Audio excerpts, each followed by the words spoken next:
Welcome, everybody. My name is Jon Clay, VP of Threat Intelligence here at Trend Micro, and welcome to episode 18 of Trend Talks Threat Research.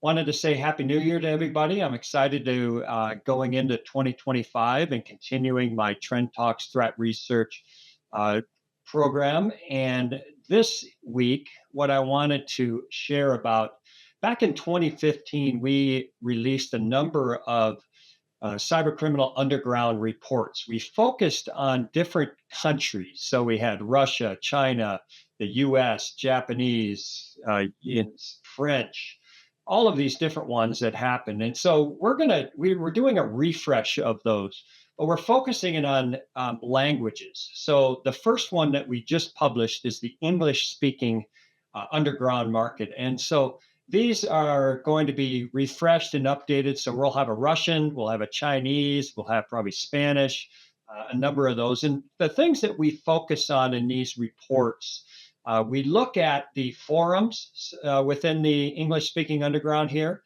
So, what are the cyber criminals and what are the adversaries talking about? What kind of chats are they having? What topics are they talking? But then we also look at the marketplaces. So what goods and services are being sold in these underground markets? And what this does for us and for you, basically, it allows us to help us understand what is going on with the adversaries. What kind of threats are they going to be using in the future? Because they talk about those. So it'll be an interesting one. What the biggest change that we saw in the English speaking underground markets is the fact that drugs were and guns were top sellers in those. Those are no longer in those places. In fact, 50% of the 2015 were drugs. Today, now access as a service offerings are 50% of the offerings in the English speaking marketplace, which tells you there's some shifts there. So obviously, one thing, drugs and guns they aren't selling because they probably have too much that law enforcement is going to take them down. They're going to find them. So they're focusing on more on cyber stuff activities and cyber services that are offered. And, as we know, access as a service groups have grown dramatically over the last several years. These are groups that's their job. Their role is to go in and get access to a network, and then they sell that access to other actors out there, other malicious actors, whether it's a espionage group, could be a ransomware group, whatever it might be. But that's the big one that has gained ground in there. And so a lot of adversaries are utilizing that. Another area is crimeware, hosting services, social media services, social engineering scams round out the top 5 services offered in the English speaking underground. So each of these focus really on gaining access, managing command and control infrastructures and creating better attacks. So obviously, the big shift here in the English speaking marketplace, the offerings, is really now focused on cybercrime. So they are now offering goods and services that will help adversaries either gain access, maintain access, or do some aspect of an attack against an organization out there in the world. Law enforcement definitely had an impact in this environment over the years. So, a lot of the offerings had to move to jurisdictions where law enforcement is less likely to target them. Laws are not as bad. So that's another area that we've seen a shift in. It's that many of these offerings, many of the infrastructure for these marketplaces has shifted to some of these more well-known areas of the world that are more prone to support cybercrime infrastructure. There's a metric that's used called the World Crimeware Index, technicality score, T-score. It measures cybercriminal skill levels based on the top 15 countries. What's interesting here, when you read the report, is Russia is number 1, Ukraine is number 2. Obviously, there's some challenges between those two countries right now, but historically, those are the two. And then China rounds out the top 3. So obviously, when we're looking at adversaries and who is targeting us, Russia, Ukraine, and China are some of the big ones, obviously. The US actually is number four. And this is, again, this is technicality score. So sophistication of the people that are involved in cybercrime in from these areas. So Russia obviously has been doing cybercrime for many, many years. They're very good at it. China is definitely moving up. They've been growing and gaining sophistication over the last several years, and we're seeing them. In fact, what they're doing now, they shifted a lot from IP theft. Now they are doing a lot more cyber crime and for profit crime. So in any case, that's going to be a challenge for us. One of the interesting takedowns, so there was a number of takedowns, and that's one of the reasons why these infrastructures and marketplaces move around and move, and new ones come up all the time because old ones get taken down by law enforcement. There was a dark web marketplace that occurred was Incognito. Incognito administrators actually executed an exit scam. They revealed that the messages were never encrypted and demanded payment from users to prevent publications of all 557,000 orders and 862,000 cryptocurrency transaction IDs. So they scammed everybody who utilized them. Level one vendors were required to pay $100,000, while level five vendors faced a payment of up to $20,000. The admins later were arrested in May of 2024 last year. Just shows dealing with criminals, even criminals get scammed. So I thought that was kind of funny to share with that one. But certainly the good news is law enforcement has been doing a very good job trying to take down these marketplaces as much as possible. But again, when they move to territories that make it difficult for law enforcement to do that, makes it more difficult for everybody. Some of the services we monitored that are offered in the various marketplaces, phone and text scams, which have increased over the years due to more people using mobile phones. Text message services like SMS spoofing and ways to get around authentication are offered in the marketplace. iPhone scams and iCloud unlock services targeting Apple users is quite popular in that place. Again, I mentioned access as a service. There's three main types of access brokers out there.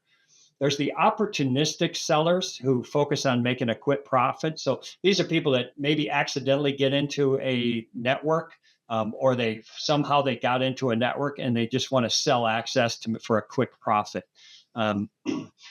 Dedicated brokers are sophisticated and skilled hackers who offer access to a range of different companies. Their services are often used by smaller ransomware affiliates and groups. And then there's online shops that offer RDP and VPN credentials. They guarantee access to a single machine rather than an entire network or organization. However, they provide an automated way for cyber criminals with lower skills to purchase access. So users can actually search by location, ISP, operating system, port number, admin rights, or even company name. So I could go onto their website and I could say, I need to find access to a company that's in America, that's, small, medium-sized business, and in the east side of the U.S. And they would pop up with any accounts that they have access to. AI and Gen AI are much discussed in the forums. Certainly, we're seeing new offerings that can help cyber criminals in their attacks. So there's new AI apps that are being offered in the marketplace. A lot of jailbreaking is very popular. Many of the AI apps being sold purport to jailbreak many of the popular Gen AI offerings out there, ChatGPT, Claude, you name it. They're offering those. Criminals that need to monetize their successful attacks are done using cryptocurrency. So there's a number of cryptocurrency services being offered in the undergrounds. Cryptocurrency mixers or tumblers, which are used to break the link between source and destination of the funds. So that ensures privacy of their transactions. Cash out services are huge. It's very critical because they need to convert digital assets into fiat currency or usable goods. So this truly allows them to monetize their profits. So although, I was talking to a buddy the other day, think about if you don't have to cash out and you held Bitcoin, for example, you got a successful attack, or maybe it's a ransomware and the company paid in Bitcoin. Maybe they paid at the 30,000 per Bitcoin mark, and they held on, and it got to 100,000. They obviously made a huge amount of profit just holding their their successful Bitcoins. But, that's one of the things. Refunding services are quite popular. This allows criminals to scam the retailers by scamming their refund process. Usually, it includes an insider within those retailers to help with that process. So, certainly, insiders. If you're a retailer out there and you do see a lot of refund scams happening for your business, I would definitely look at some of the insider capabilities or people that may be doing that for them. Social engineering services are more likely now to use AI or to fake or impersonate people. Includes one service we saw quite often called e-whoring, which is kind of nasty, but scammers basically imitate partners in virtual sexual encounters, asking for money in exchange for pictures, videos, or sexually related conversations. Just one of the many social engineering services that are offered. Social media services certainly are big.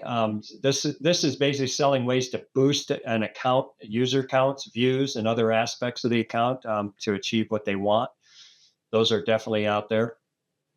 Stolen accounts are very popular.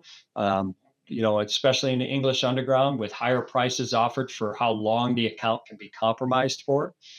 And then a big one is bulletproof hosting and VPN and proxy services, all available for a wide range of prices, depending on how good and they are and how well they keep law enforcement off their backs. So certainly that's an area. And these bulletproof hosters are definitely in areas that make it difficult for law enforcement to target them.